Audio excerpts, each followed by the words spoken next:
Françoise Coël, bonjour. Bonjour. Je vous présente, vous êtes élu Les Républicains à la mairie de Fréjus et à ce titre, vous êtes aujourd'hui la principale opposante à David Racheline, le maire Front National de Fréjus, qui a été élu au mois de mars 2014. Est-ce que c'est facile et est-ce que c'est, comme avec n'importe quelle autre formation politique, de faire de la politique et d'être dans l'opposition à Fréjus depuis 1 an et demi, 2 ans maintenant ? Déjà, il y avait une particularité énorme du fait que c'était un maire Front National. C'est déjà une considération qui est incontournable. Au début, on a pensé que c'était une municipalité normale, ça n'en est pas une du tout. Il se trouve que ça a été accentué, ce sentiment, cette réalité, par le fait qu'il est devenu directeur de campagne de la candidate du Front National en France. Donc effectivement, maintenant, on est dans la ville qui est encore plus qu'avant la ville vitrine du Front National, puisque David Racheline doit réussir. Il n'a pas le choix. Enfin, en tout cas, c'est les ordres de la patronne. Donc cette réalité s'est accentuée et s'est décuplée vraiment. Donc on est aujourd'hui dans une situation extrêmement étrange en tant qu'élu d'opposition, et notamment moi, puisque quelque part j'attire aussi les regards, puisque je suis celle qui va essayer de montrer que le projet de David Racheline, qui est celui de Marine Le Pen par translation, est un projet usurpateur et est une imposture. D'une manière générale, dans les milieux économiques, on essaye de ne pas trop se mêler de politique, en tout cas pas de trop près. On sépare bien l'économique du politique. Est-ce que, de ce point de vue-là, sur le plan de l'activité économique à Fréjus, aussi bien du point de vue des entreprises que des gens qui travaillent pour ces entreprises à Fréjus, est-ce que l'arrivée du Front National a changé quelque chose? Est-ce qu'il y a eu des entreprises qui sont parties? Est-ce qu'il y a eu un impact mesurable, comme ça avait pu être le cas il y a une vingtaine d'années, au moment où quelques maires Front National avaient été élus dans les Bouches-du-Rhône et dans le Vaucluse? Est-ce que ça s'est reproduit à Fréjus, des départs d'entreprises qui ne voulaient pas supporter l'adresse Front National? Non, malheureusement, les choses ont changé. Je dis malheureusement parce que, comme je vous le disais au début, on a cru que c'était presque des élus comme les autres. Et les gens sont restés en disant, bon, finalement, il y a un échec des politiques précédentes. Il est certain, quand on est battu aux élections, c'est qu'à un moment donné, on a fait des erreurs. Responsabilité qu'à un moment donné, je peux coporter également, et pour laquelle, je n'ai pas de complaisance vis-à-vis de notre échec à nous.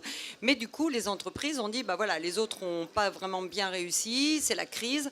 Pourquoi on ne donnerait pas la chance à ce nouveau maire? Et les entreprises sont restées.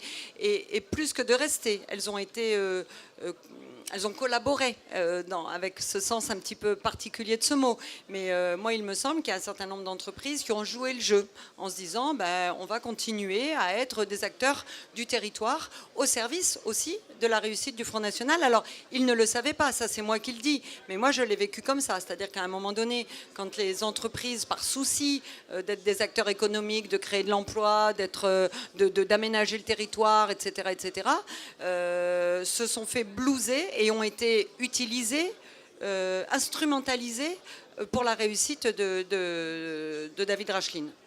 Mais vous dites que vous regrettez qu'il n'y ait pas eu de départ d'entreprise, en quelque sorte. Est-ce que les entreprises qui travaillent avec des entreprises fréjusiennes, qui sont implantées à l'extérieur, est-ce qu'elles ont changé leur regard sur Fréjus en tant que lieu où on peut faire des affaires, où on peut conduire une activité économique?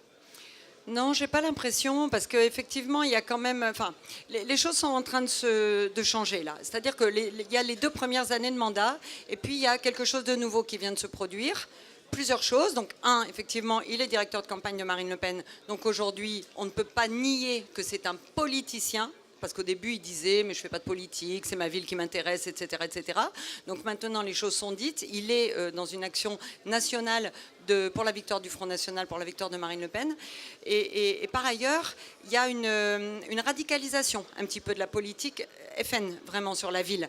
Donc aujourd'hui, il y a des entreprises qui commencent à dire « mais quand même, c'est bizarre, c'est pas nous qui travaillons, c'est des entreprises qu'on fait venir de Paris, qui sont les bras armés de Marine Le Pen dans le domaine de la communication, dans le domaine de la promotion, dans le domaine de l'événementiel. » Et on en a un exemple flagrant avec une société qui s'appelle La Patrouille de l'événement, qui était directement envoyée sur terre par Marine Le Pen et qui aujourd'hui est en liquidation judiciaire, qui vient d'être liquidée officiellement le 6 octobre par le tribunal de Paris, qui est une société qui avait emmené avec elle beaucoup d'entrepreneurs locaux, boîtes de com, presse, etc., et dont on évalue aujourd'hui la dette à quelques 500 000 euros. Donc c'est grave pour les entreprises locales qui commencent du coup à prendre conscience que le lobby Front National qui s'est installé à Fréjus peut aussi être très défavorable à l'économie locale. Et moi, je connais d'énormes quantités de petites entreprises qui aujourd'hui sont directement touchées par la liquidation judiciaire de la patrouille de l'événement, proche de Riwal, du micro-parti Jeanne, dont les principaux acteurs étaient des anciens du GUD, etc. Donc des gens qui sont très marqués extrême droite quand même. Aujourd'hui, cette société en faillite emmène avec elle des petites et moyennes entreprises, des petites associations également qui vont perdre énormément d'argent. Donc j'ai l'espoir qu'il y aura quand même une prise de conscience que ces capitaux du Front National étaient des capitaux mal gérés et qu'aujourd'hui cette façon de phagocyter l'économie locale par l'économie parisienne dépendante de Marine Le Pen est évidente et mis vraiment aux yeux de tous. Donc on va voir si les gens décident de les ouvrir les yeux justement. Dernière question, qu'est-ce que ça signifie d'être une opposante à Fréjus? Ça se manifeste comment? Vous dites votre désapprobation pendant les conseils municipaux, les médias viennent vous voir, comment ça se passe? On s'oppose comment quand on est à Fréjus? Alors on s'oppose en essayant d'être au maximum auprès des Fréjusiens, mais je dirais comme tous les opposants politiques, mais je pense que c'est la ligne de conduite absolue. On s'oppose également en étant très au courant de tous les dossiers, c'est pas toujours facile parce que vous pensez bien que toutes les portes ne me sont pas ouvertes en mairie de Fréjus et il suffit que j'y fasse un moindre pas pour que tout le monde dise attention il y a Françoise Coël, il y a Françoise Coël, bon voilà on me voit arriver dans la mairie. Et la troisième chose, c'est qu'on s'oppose difficilement dans le cadre du conseil municipal parce qu'on est victime d'injures publiques. Ça a été mon cas et le maire est en justice pour ça aujourd'hui. Injures publiques à caractère sexiste parfois ou non d'autres fois. Des espèces de façons de couper la parole à l'opposition en coupant le micro, en amenant des militants qui huent quand on parle, en empêchant la presse d'être présente. Et donc on s'oppose, et ce sera le dernier point, on s'oppose en faisant de la communication. Et c'est pour ça que je vous remercie aussi de m'inviter aujourd'hui, parce que malheureusement, si on ne communique pas sur notre action, il est extrêmement difficile de se faire entendre dans une mairie Front National qui n'a pas le respect de ses opposants et qui n'a pas le respect de l'expression libre, puisqu'elle n'a même pas le respect de la liberté de la presse. Merci Madame Coël. Merci à vous.